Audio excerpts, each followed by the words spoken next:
Hello, I'm Logan, I'm Gemma. and today we're going to be reading The Honey Hunt.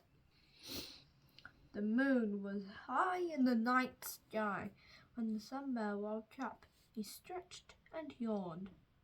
The moonlight made the orange patch of fur on his chest shine like the sun. Slowly the sunbear left his cozy bed of leaves high up in the rainforest. One paw at a time, he made his way down to the forest floor.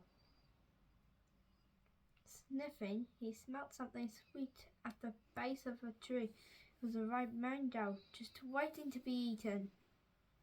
Chomp!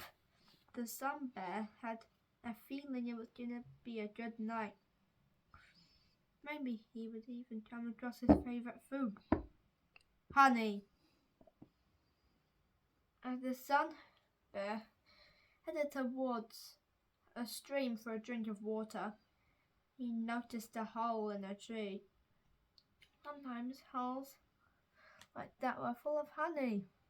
The thought of honey made his mouth water. He stood on his hind legs and stuck his super long tongue into the hole in the tree.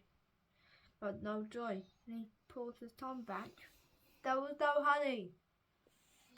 The water in the stream was cool and refreshing. The sunbear couldn't help himself, and he slid into the creek. Splash! After clambering back up the muddy stream, the wet bear rested for a while.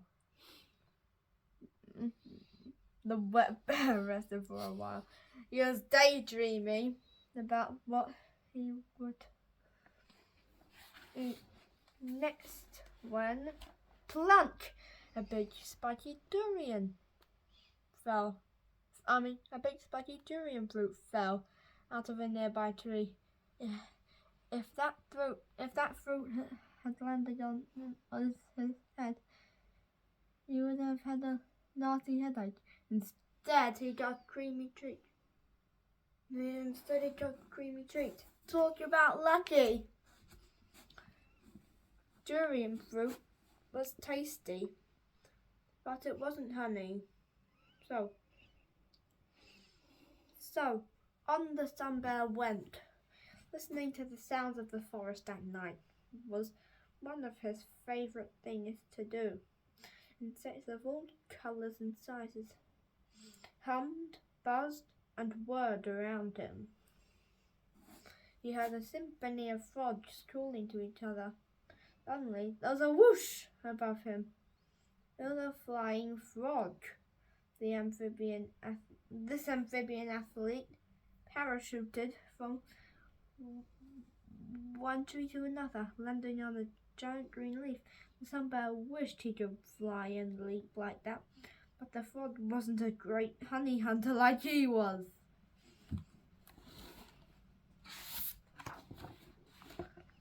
The sunbear passed colourful orchards.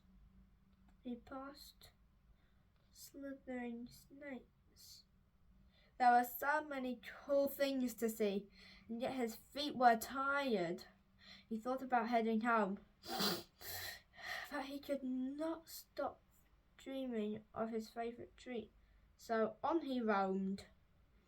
He passed a pair of young sunbears tumbling and wrestling by a huge termite mound. Normally, he would have torn it apart in a flash, snapping up that Bob's lightning fast. But the cub's mother gave him a look that said, "Steer clear," so the bear kept walking. The sunbear stopped and sniffed. After what seemed like ages, he thought he caught a hint of honey. The smell seemed to be coming from inside a flowering bush. He pressed himself up close and darted his tongue into the tangle of branches, but instead of honey, his tongue caught on some thorns. Ouch! As the first streaks of sunlight started to light up the forest, the sun bear knew it was almost time to sleep. He heard the orangutan family who lived near his home starting to stir. Suddenly, a crack of lightning flashed, and it began to rain. The sun bear collected twigs and leaves as fast as his paws could grab them. He carried them up his tree. He was almost done building a bed. He just needed one more trip down for supplies. The rain was bucketing down now. Leaves whizzed down from the treetops. The sun bear couldn't wait to curl up. Even if his tummy was rumbling, branches and pieces of bark bounced off his fur. Then there was a loud crash, and the sun bear spun around.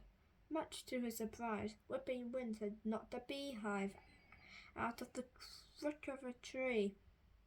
It had fallen and landed right behind him. "Honey!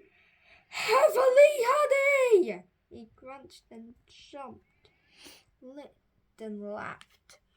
Finally, when every bit of honey and honeycomb was gone, he headed back up to the tree and went to sleep for the day. And he never had the sun bear had sweeter dreams. The end. Thanks for listening. Bye.